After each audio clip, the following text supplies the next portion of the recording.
viable way, Toastmaster Josh and Yike.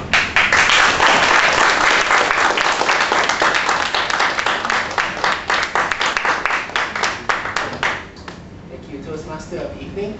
Now, ladies and gentlemen, I wish to ask you this question. Have you heard this before? Study hard. When you grow up, you will have a good job and you can make a lot of money. How many of you heard that before? And how many of you believe that now?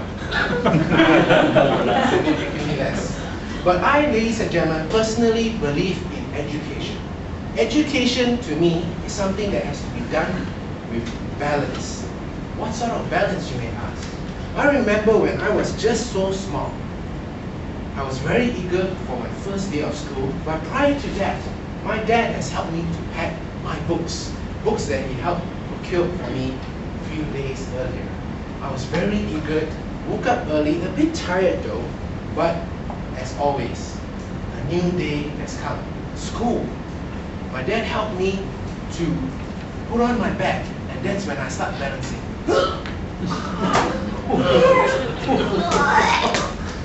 And we know how heavy the school bags are today. But not to worry about that, because over the years through hard work, I developed a counterbalance.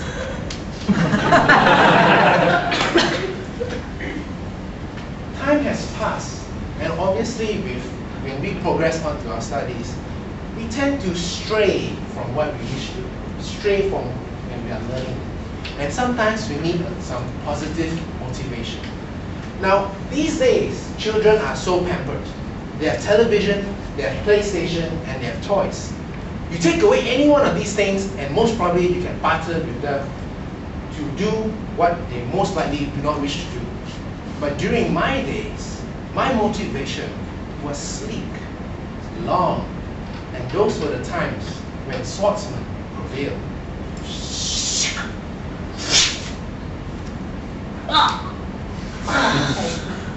The pain of a good old rotan. But nevertheless, those were the times that I was very fortunate that I was not the receiving end of it, but seeing my friends in schools really put to the point that you really need to work hard. Whether it's directly or indirectly, the point was driven through. Now, these things, ladies and gentlemen, why is this important to us? Over time, we have to establish the purpose of education. Now, I believe the fact, or the statement that was given to me very early in my days, that you have to study hard, work hard, and you can get a good job. Well, a good 15 years has passed. 10 years ago, I was fortunate to graduate from overseas universities, and I've been working for 8 years now. But one thing I realized why now they call it a bachelor's. You know, bachelor's of IT, bachelor's of science. When you were in school, you work in peers, you work with friends. But when you finally have your bachelor's, you're all on your own. You're truly single. Everything you do, whether it's fixing the machine, for me, IT, fixing computers, whether it's getting things done, everything you do it by yourself. And that's when you start to have to be more independent. But with this, ladies and gentlemen, I realized that even though I graduated, I realized I did not actually know everything. Do you realize that when we are studying, people are just imparting to you what they know? But there are so much more of things that you do not really know. And when you finally achieve your particular level of achievement, or your degree or your diploma, you think that you already reached there and you know what you need to know. But as you progress through work, you realize that that's not all that you need to know. Over time, we need to improve ourselves, and we realize that we have to. The learning process is a continuous journey. Now, once again, there has been a lot of talks about the education system that is integrated and so forth. But I personally I always sincerely believe that good education is is the very foundation that builds society. It's with knowledge and understanding that we learn and achieve things. And in any case, to me, I appreciate the balance, the motivation, as well as the continuous learning journey that we have today. And I encourage you, ladies and gentlemen, that if you have kids of your own, or if you're in the continuous journey of learning, keep on going and striving for more, and continue to grow, and you will be a better person in your everyday life. That's it.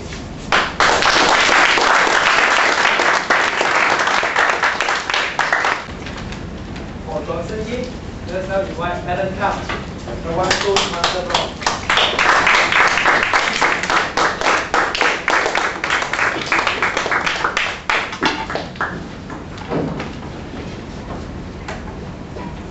General Evaluator, Toastmaster, good evening. Folks, good evening.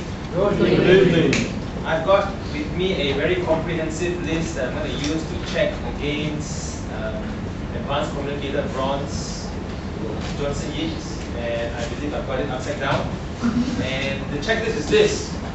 First, I have to ensure that he's sharing with us from his personal experience. Done. Second, I'm to ensure that he's got a structure. Done. Third, I'm to ensure that he appears to be enjoying himself.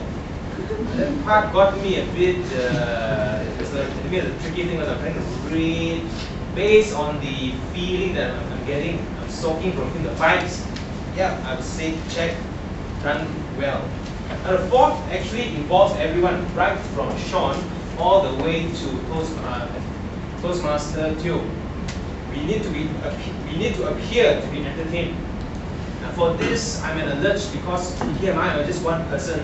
So I came out with some scientific measures of ensuring how this would work, and it's basically in a form of my faceometer. A faceometer is a thing that I'm seeing in Amy's face right now as the thing just pushes up. Yeah, I think what human normal beings will call a smile. Yeah, and something which I'm looking at after right now. Yeah. What I find is, as Johnson started off, faceometer was rising, because they were good punches. He made fun of his belly and of other things. But as time went on, faceometer wasn't so active. Let's find out why. Speech objectives tells us to look towards 3 points in telling and entertaining speech. For it to be simple, for it to be vivid, and for it to have twists. What I find that I like about your speech, Johnson, is it was simple.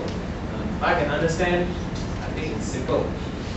Vividness, I find there was a rich level of gestures. For a while there, I thought you were doing vocal variety, but a high amount of gestures, very rich with vocal variety too. Eye contact, I think, was maybe a little too much.